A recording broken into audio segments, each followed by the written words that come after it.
স্বেচ্ছায় তোমার দেহটাকে নিয়ে ছিলমিলি খেতে আমি নিজেই তোমাকে ঘৃণা করতাম। কেন তুমি বুঝতে পারছো না বলো দেখি?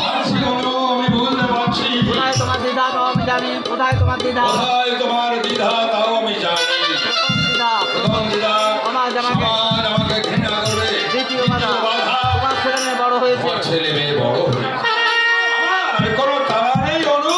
যদি কোনোদিন মনের সাড়া পাও আমাকে জানাবে। নাট্যর কোনো খবর পেয়েছো?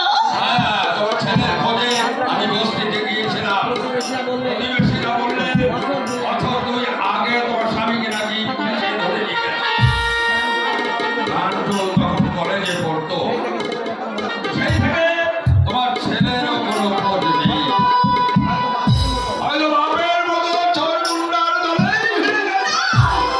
না দেবী না, নাট্য আমার নাট্য।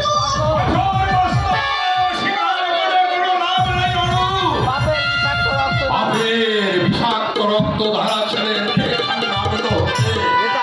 আশ্চর্য হওয়ার কি আছে? আসলে রক্তের দাবিতে আসলে রক্তের দাবিকে কখনো কোনোদিনও অস্বীকার করা যায় না। মাতালের ছেলে মাতালই হবে, ভদ্রলোক সে কখনো হবে না।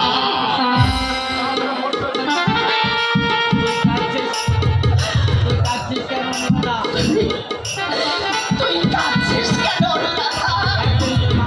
একদিন মা হয়েছে। 3 বছরের নাট্টু পেটে ছিল নন্দিনী। হঠাৎ ঝড় উঠল, ভেঙে গেল তোর তাজের ঘর। চাপা পড়ে গেল স্নেহ মা বাবার ঘর। অনুরাধা নতুন নাম নিল বিজলি।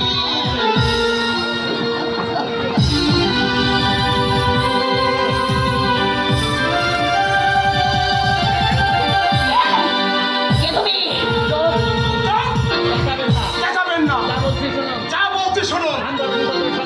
আমি বড় বিপদের সম্মুখীন হয়েছি। হয়তো এই মুহূর্তে হয়তো এই মুহূর্তে আমার প্রাণটাই দয়া করে একটা জায়গা মধ্যে বার করতে তড়ি ঘড়ি লুকিয়ে রাখি।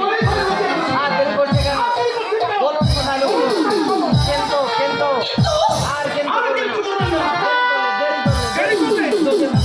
যদি আমার প্রাণটা করে দাও। তাহলে আপনাকে কিন্তু ঠিকই বলবো কোথায় লুকাবো। ওইগুলো আসছে।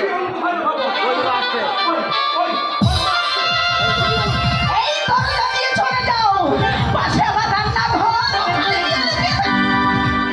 কে এই ছেলেটা? কে ছেলেটা? তারা ওকে তাড়া করেছে। এমন সুন্দর চেহারা, ভদ্র বংশের ছেলে মেয়ে হচ্ছে। কিন্তু কিছু অন্যায় করেছে কিনা বুঝতে পারলাম না। আমি ঠিক বুঝতে পারলাম না। কোথায় পালাবে যাবো?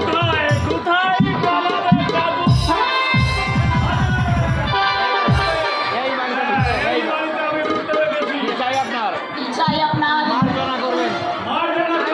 একটু আগে এক বেটা বলতে আপনার বাড়িতে যেতে বাড়িটা আমি করবো।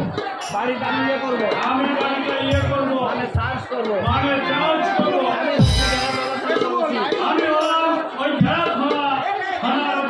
রসময়দা নেশা টেশা করে